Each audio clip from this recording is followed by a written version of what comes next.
Semangat sore-sore mendung-mendung supaya lebih semangat ngobrol tentang liburan. Mungkin sahabat sudah ada rencana liburan di akhir tahun nanti meskipun ada perubahan tanggal merah ya, tapi sepertinya tidak membuyarkan semangat untuk liburan di akhir tahun. Nah, mungkin sahabat berencana naik kendaraan udara pesawat.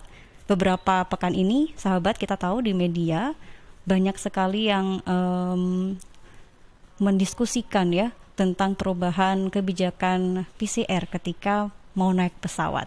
Ketika awal-awal ketika kita Jawa Bali memasuki level PPKM yang cukup bagus ya, 1 2, ternyata kebijakan PCR masih dilakukan. Nah, hal tersebut menimbulkan pro kontra di masyarakat dan juga di beberapa pejabat atau DPR. Kita jadi bingung ya sahabat ya. Kenapa harus PCR ketika level dari tingkat penyebaran virus di Jawa Bali itu sudah mulai turun. Bukan tidak mau di PCR-nya kan ya, tapi harganya cukup lumayan gitu untuk beli tiket misalnya dari Sidoarjo ke Bali, lumayan kan ya, satu PCR bisa sejumlah satu tiket pesawat. Nah, beruntung ya sahabat, sore ini kita akan berbincang-bincang dengan pihak Angkasa Pura terkait dengan kebijakan perubahan PCR dengan penggunaan di transportasi pesawat. Sudah bergabung dengan kita Bapak Yuristo Ardi Hanggoro, Humas Angkasa Pura Juanda 1. Assalamualaikum Bapak, selamat sore.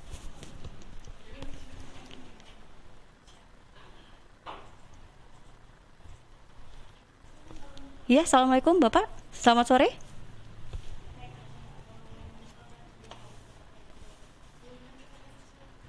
Sepertinya masih ada sedikit kendala teknis ya, suaranya belum muncul.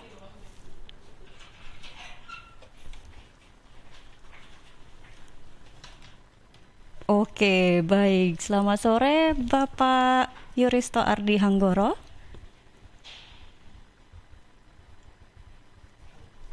Masih belum ada suara ini sepertinya dari Bapak Yuristo.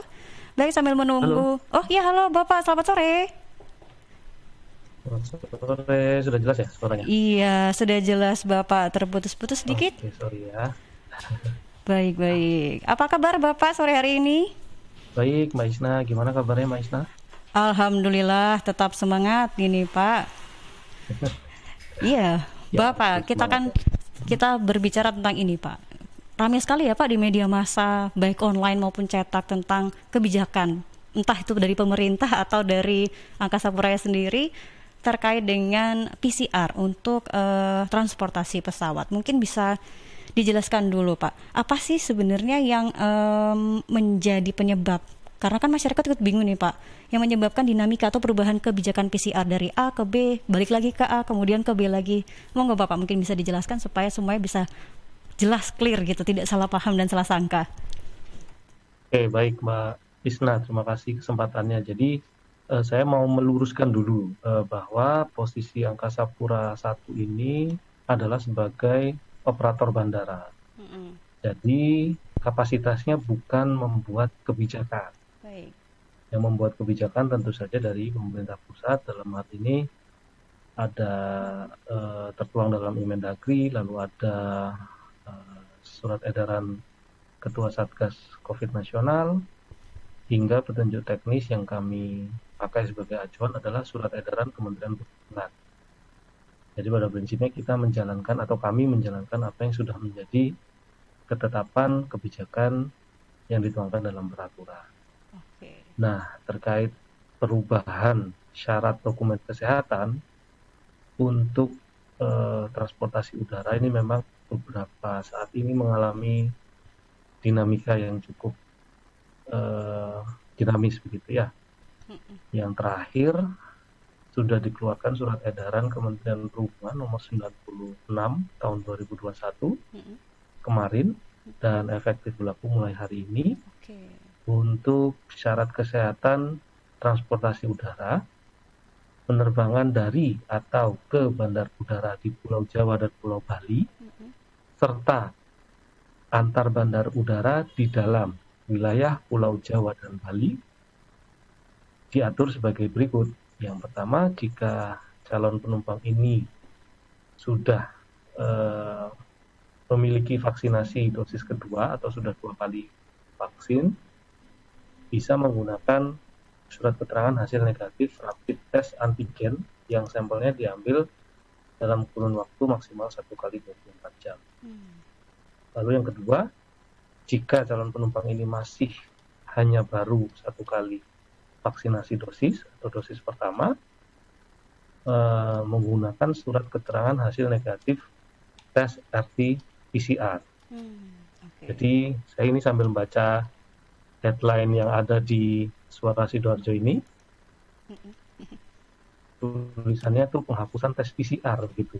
Jadi saya luruskan begitu, kalau sesuai surat edaran Kemenhub nomor 96 tadi, PCR masih berlaku jika calon penumpang ini masih atau baru 1 kali vaksin atau hanya vaksinasi dosis pertama, maka syarat atau dokumen tes kesehatannya berupa hasil negatif tes RT-PCR dengan masa berlaku 3 kali 24 jam. Kira-kira begitu, Mbak Isna. Baik, Bapak. Jadi kalau yang sudah vaksin 1 kali wajib PCR ya, Pak ya? Kalau baru vaksin 1 kali itu menggunakan hasil negatif tes RT-PCR. Kalau sudah 2 kali pakai rapid test antigen. Dan ini berlaku untuk penerbangan dari atau ke bandar udara di Pulau Jawa, Bali, serta ada tambahannya nih, antar bandar udara di dalam wilayah Pulau Jawa dan Bali. Gitu. Baik, begitu ya Pak. Jadi kalau yang sudah vaksin 1 harus PCR, tapi kalau yang sudah 2 kali vaksin boleh dengan antigen saja, begitu ya Pak? Oke, berarti konteksnya ini untuk penerbangan dari dan menuju Juanda ya, kalau kita bicara wilayah kita di Sidoarjo ini. Baik, jadi untuk perjalanan dari dan menuju Juanda yang berlaku mulai, ketok palunya mulai hari ini berarti ya Pak, sudah diberlakukan? Berlaku mulai hari ini. Berlaku mulai hari ini. Kalau yang vaksin 1 cukup harus memberikan PCR, tetapi yang vaksin 2 sudah boleh pakai antigen saja dengan masa berlaku 1 kali 24 jam. Begitu ya Pak ya? Betul, antigen 1 kali 24 jam. Oke Pak. Kemudian bagaimana implementasinya di lapangan nanti Pak? Apakah sudah ada hari ini? Mungkin hari ini sudah ada yang seperti itu, mungkin ada yang protes gitu Pak. Loh, saya sudah terlanjur PCR nih Pak, atau gimana gitu? Mungkin ada implementasi yang terjadi karena ini baru kan, baru disahkan. Jam berapa yang tadi Pak disahkannya? Kalau untuk dikeluarkannya kemarin sore, lalu malam itu kita ada proses sosialisasi bersama Kementerian Perhubungan dan efektif berlaku mulai penerbangan pagi hari tadi. Nah, untuk tadi yang dimaksud Mbak Isna, apakah ada yang mengkonfirmasi ulang atau komplain dan sebagainya? Karena di persyaratan yang sebelumnya di SE 93 dan 88 itu berlaku syarat PCR. Jadi untuk penumpang yang terbang hari ini mungkin sudah sudah menyiapkan dokumen hasil negatif tes PCR. Nah, itu tetap diterima. Jadi ya overall secara umum kebijakan ini berjalan dengan baik. Baik. Suara saya diterima dengan baik nggak ya? Baik. Iya, kadang-kadang putus-putus sih Pak, tapi overall dapat menerima informasi dengan jelas. Sorry ya. sorry. Siapa? Oke Bapak. Ini kadang saya sebagai pengguna pesawat yang cukup sering ya Pak, dan juga mungkin sahabat-sahabat lainnya, apakah mungkin nanti ada tiba-tiba berubah lagi kebijakannya Pak? Gimana, Mbak Isa? Mohon maaf. Apakah nanti mungkin ya, atau menurut pendapat Bapak sebagai Humas di Angkasa Pura, mungkinkah ada perubahan kebijakan gitu, misalnya nih, saya sudah terlanjur, oke, saya akan berangkat hari Senin karena nggak PCR, nggak usah antigen, udah prepare dana budget segini, tiba-tiba Senin berubah lagi Pak, karena kan semingguan kemarin berubah terus kan Pak ya? Oke, jadi kalau untuk kemungkinan berubah atau tidaknya kebijakan ini dikeluarkan pasti diikuti dengan monitoring dan evaluasi dari perumus kebijakan. Jadi ada kemungkinan atau bisa terjadi kemungkinan melihat situasi dan kondisi kebijakan ini akan berubah. Tapi yang perlu digarisbawahi adalah beberapa kali perubahan sebelumnya, saat terjadi perubahan kebijakan untuk transportasi udara ini selalu diberikan waktu transisi. Jadi sekitar 3 atau 5 hari. Nah, gunanya untuk apa? Untuk mengantisipasi para penumpang yang sudah menyiapkan tadi rencana, budget, dan sebagainya, apakah mau mengganti syaratnya dengan kebijakan yang terbaru, atau melakukan proses refund atau reschedule. Jadi tetap diberikan waktu transisi, sehingga perjalanannya tetap nyaman, begitu Mas. Baik, terima kasih Bapak. Jadi masih ada kemungkinan ya mungkin melihat siklus dari COVID-nya sendiri ya Pak ya. Kalau ada pelonjakan mungkin bisa jadi ada kebijakan PCR lagi mungkin ya Pak. Betul. Jadi setiap kali surat edaran ini diterbitkan kan selalu ada bunyinya, ini bisa diubah sewaktu-waktu melihat situasi dan kondisi. Nah, itu yang memutuskan juga adalah rumus kebijakan Pusat ya. Kemungkinan karena ini sudah mau Desember ya Pak ya, biasanya kan rame-ramenya tuh Desember ya Pak ya, pesawat orang-orang berlibur tuh kan rame-rame Desember. Ya, sebelum pandemi memang peak season kami salah satunya adalah di akhir tahun. Karena ada PCR dan sebagainya, bisa jadi membuat orang jadi berpikir 2 kali mungkin ya Pak ya untuk berlibur. Tapi itu bagus juga ya Pak untuk mengontrol laju dari penularan COVID-19. Baik Bapak, terakhir nih sebagai penutup, mungkin Bapak ada pesan untuk masyarakat menjelang libur panjang atau untuk masyarakat yang gemes dengan perubahan kebijakan gitu. Mungkin Bapak bisa menyampaikan pesan untuk membesarkan hati para masyarakat yang sedang pengen banget liburan ini. Iya, jadi untuk sahabat Suara Sidoarjo begitu yang ada rencana untuk menggunakan transportasi udara, ada sebaiknya mengumpulkan informasi lebih dulu tentang syarat-syarat penerbangan yang terbaru. Jadi ketika tiba di bandara, semua dokumen yang harus disiapkan itu sudah sesuai, sehingga perjalanannya lebih nyaman. Dan yang kedua, memang untuk menahan atau mengontrol tadi laju penularan, mungkin juga bisa dipilih dan dipilah tujuan keberangkatannya itu apakah sangat penting begitu ya, sehingga harus bepergian. Jikapun harus, tadi syarat-syaratnya juga harus dilengkapi, bisa mencari tahu lewat pihak kami di bandara melalui akun sosial media kami atau ke call center 172 ataupun ke pihak maskapai.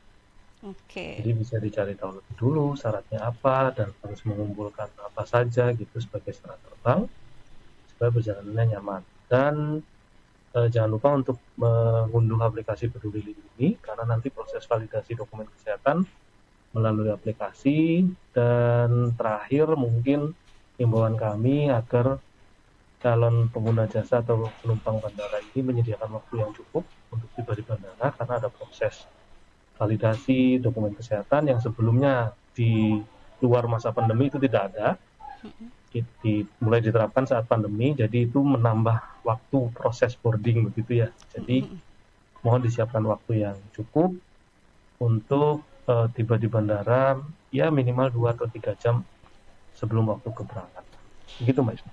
Baik Pak, terima kasih. Satu pertanyaan terakhir, tadi kelewatan Pak, apakah ada perubahan jumlah kapasitas pesawat dengan berlakunya aturan yang baru ini Pak? Kalau untuk jumlah aturan pesawat gitu ya, di dalam pesawatnya begitu penumpang maksudnya? Penumpang di dalam pesawat, apa ada perubahan aturan? Oke, kalau untuk penetapan kapasitas terminal bandara memang ditetapkan 70% dari jumlah penumpang waktu sibuk pada masa normal. Itu sudah kami jalankan gitu ya. Lalu untuk jumlah penumpang di dalam pesawat itu memang ada pengaturan maksimal 70% dari kapasitas angkut. Itu tidak diberlakukan lagi, dan penyelenggara angkutan udara wajib, atau dalam hal ini maskapai wajib menyediakan 3 baris kursi untuk disiapkan bagi area karantina untuk penumpang yang terindikasi bergejala COVID. Itu tertuang dalam SE 96 tahun 2021. Baik. Jadi tidak ada perubahan yang cukup signifikan ya Pak dengan jumlah dengan diberlakukannya peraturan yang baru saja keluar ini tadi. Betul, dan secara umum jumlah penumpang per hari kami juga masih cenderung stabil, antara 18 sampai 20 ribu penumpang per hari. Masih stabil meskipun ada perubahan kebijakan.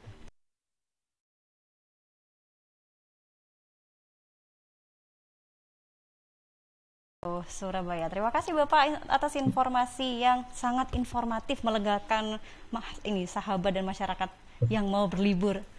Ada yang alhamdulillah ini, alhamdulillah akhirnya bisa dihapus karena sebagian besar kita sudah mencapai vaksin yang kedua ya Pak di daerah Sidoarjo dan sekitarnya. Terima kasih Bapak, sehat dan bahagia selalu. Amin, selamat bertugas Mbak. Oke Bapak, terima kasih. Sahabat, jangan lupa jika Anda memang berencana untuk liburan, tetap terapkan protokol kesehatan.